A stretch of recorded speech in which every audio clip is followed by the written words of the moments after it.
Hello dear students, in our previous video we done the exercise of electrochemistry, and from today we are going to start our first unit, which is solid state.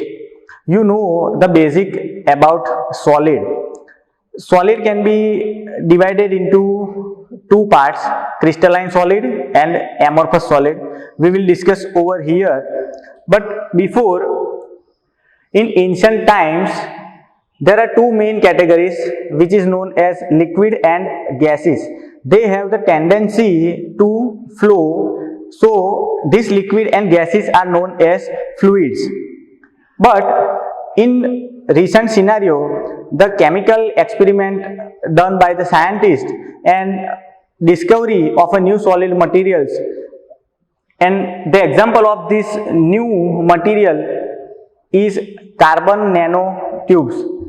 These carbon nanotubes are very tough than steel, lighter than aluminium, and more conductive than copper. Means this is a beneficial discovery in chemistry in solid state. Now we are going to discuss general characteristics of solid state. We know that solid have the definite mass and volume and shape also. The distance between the two particles, we can say that intermolecular distance is very short in solid. When the distance is very short, so the attraction force is very strong. Because of a strong attraction field, these molecules are arranged like this. Both molecules are attached with each other, so the force is strong. Solids are incompressible and rigid. Means solid, we cannot press those solid further because these atoms are already with contact. There is no space in between two molecules. This is the basic thing which already you learn in the standard 11. Now our new topic is amorphous and crystalline solids. Amorphous solids comes from the word amorphous. Amorphous comes from amorphous Greek word. Amorphous means no formation. No formation is fixed in amorphous solids. No formation means there is a no continuous shape, no continuous arrangement of molecules. There are number of pores, disordered molecules present in amorphous solid. But in crystalline solid, the molecules are arranged in continuously similar manner. This type of solids are known as crystalline solids.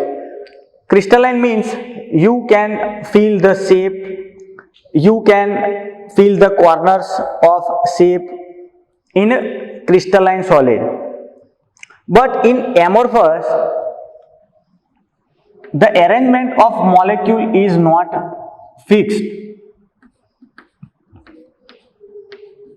Somewhat disorder is present in amorphous liquid. This arrangement is continuously maintained in crystalline solid till the end of last row, and this type of disorder is maintained in amorphous solid. These crystalline solids are with appropriate shape. The arrangement is fixed. The molecules are arranged with in contact with heavy attraction forces. In amorphous solids, due to this type of disordered, those amorphous solids are not in a fixed shape. These amorphous solids are soft in nature in somewhat cases. These amorphous solids are very viscous. Viscous means thick in nature. Viscous liquid. So these amorphous solids have a viscous liquid format is known as pseudosolids or supercooled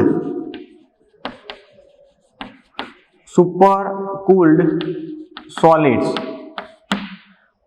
Which solids are supercooled?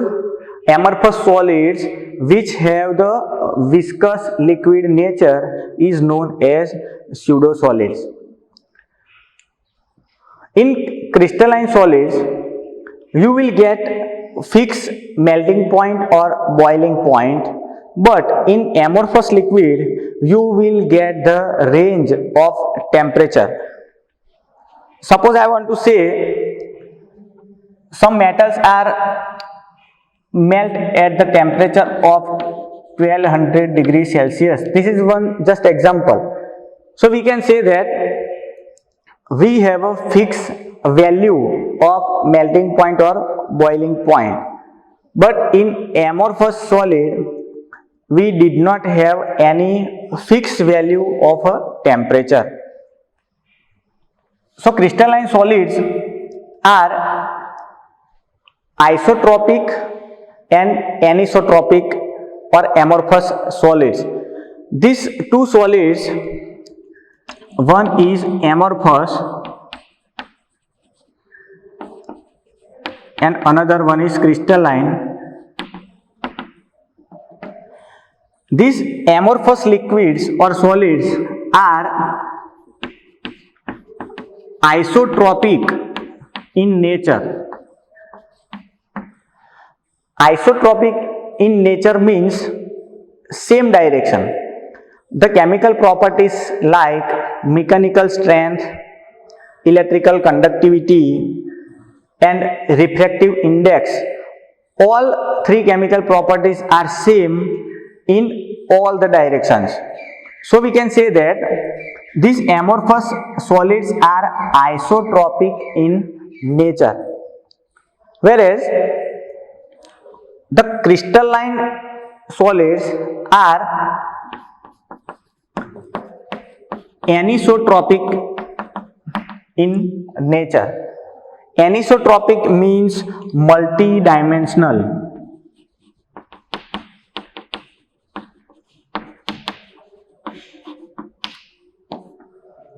Multi-dimensional means the arrangement in crystalline solids is fixed till long distance.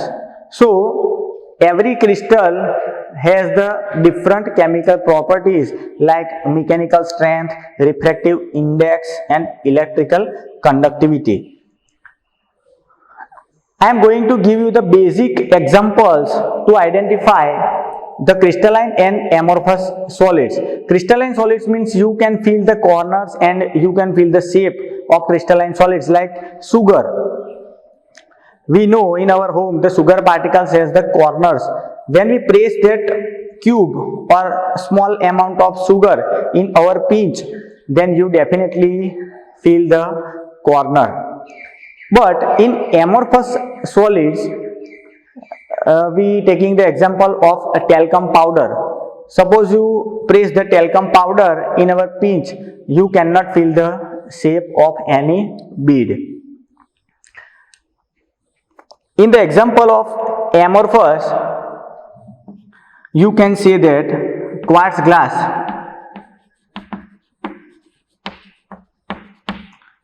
and in crystalline quartz.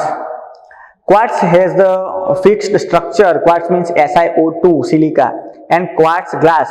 Quartz glass means silica is melted and becomes quartz glass. So the chemical structures of silica is under disordered conditions. So this quartz glass is putting into the category of amorphous solid, and quartz is putting into the crystalline category. This is the basic difference between amorphous and crystalline solid. Amorphous have no tendency of a cleavage property, but crystalline materials have the property of cleavage. Cleavage means when you cut any object, suppose this object is crystalline, when I cut it out this crystalline solid, then after cutting that solid you will see the same polished surface like before.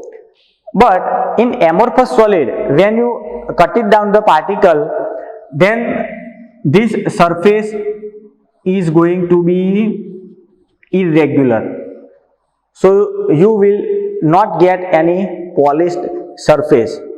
Now, classification of crystalline solids. You have to remember these four main columns in crystalline solids.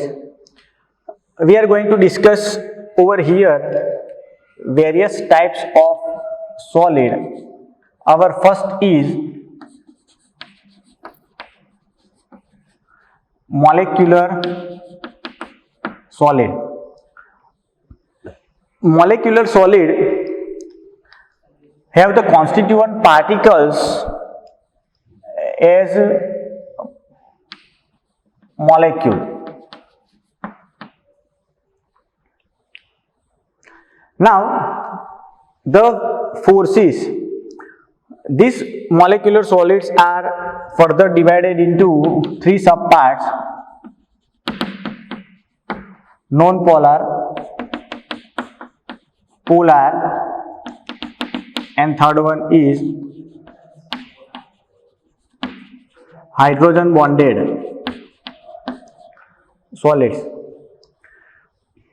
Molecules are common as a constituent particles, but in non-polar solids, non-polar means they have not contains any positive and negative charge. So these non-polar solids have the forces like London force. London force is a very weak force. Weak force means two molecules are at the distance of 4.1 angstrom, and after 4.1 angstrom there is no force can feel in between these two molecules. In that manner we can say that London forces are very weak in nature. Non-polar solids, you can take the examples of I2H2 P4 or CCl4, carbon tetrachloride. These also are the examples of non-polar solids. In polar solids, there is a force of dipole interaction. Positive and negative charges are there in this dipole interaction. You can take the example like HCl, SO2, which contains one positive element and another one is negative element. Hydrogen bonded solids, so definitely in force category hydrogen bond is there for two molecules to attract in between these two particles. Example is H2O solid ice or HF hydrogen fluoride. In second category,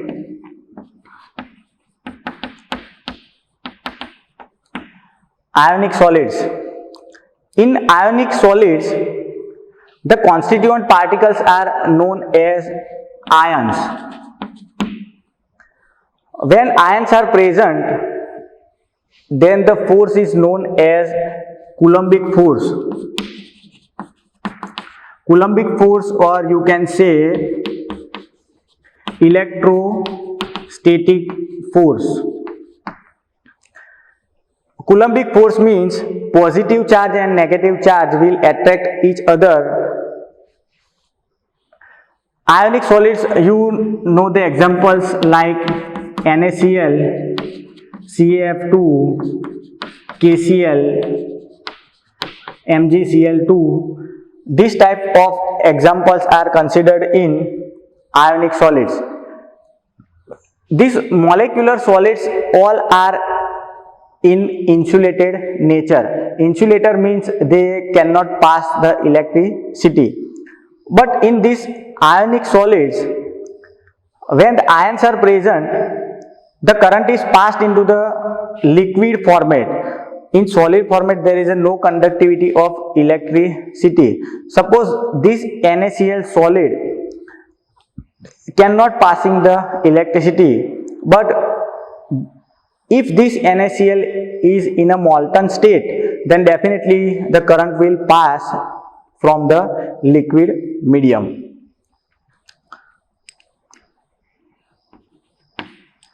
Third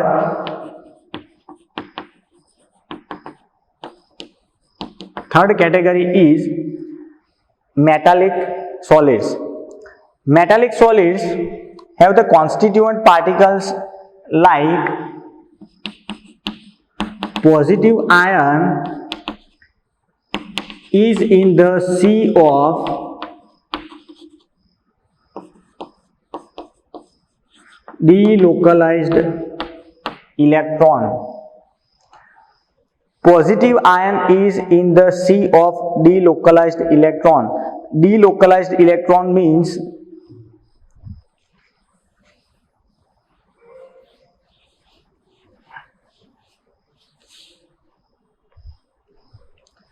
this is the sea of negatively charged electron, and the positive charge will bounded by this negative charge. There is no physical bonding present in between this positive and negative charge. These positive ions are already free. So we can say that these free positive particles and free negative particles can conduct electricity throughout the solid as well as in a liquid medium. In metallic solid, the force is taken as metallic bond. Example you know very well, Fe, Cu, Zn. Pure metals are there in this section. In our fourth category, the fourth one is covalent solid.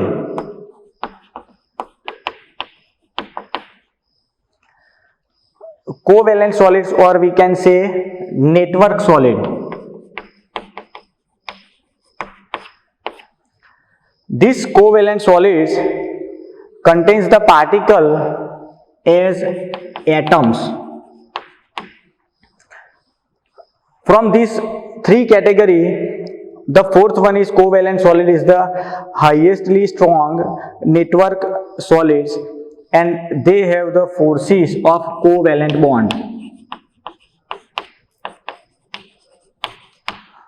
Covalent bond means both molecules or both atoms can give its own electron for the formation of any bonding. Suppose we are telling that WC means tungsten carbide, then W will give one electron and carbon will donate one electron, and then the formation of bond will takes place. So these covalent solids are very highly stable. The example are SiO2, WC, carbon in a graphite format, and carbon in a diamond format. These both are same as a carbon, but the graphite is ductile or very ductile and stable, but diamond is a very stable material. This diamond cannot pass the electricity, but this graphite can conduct the electricity.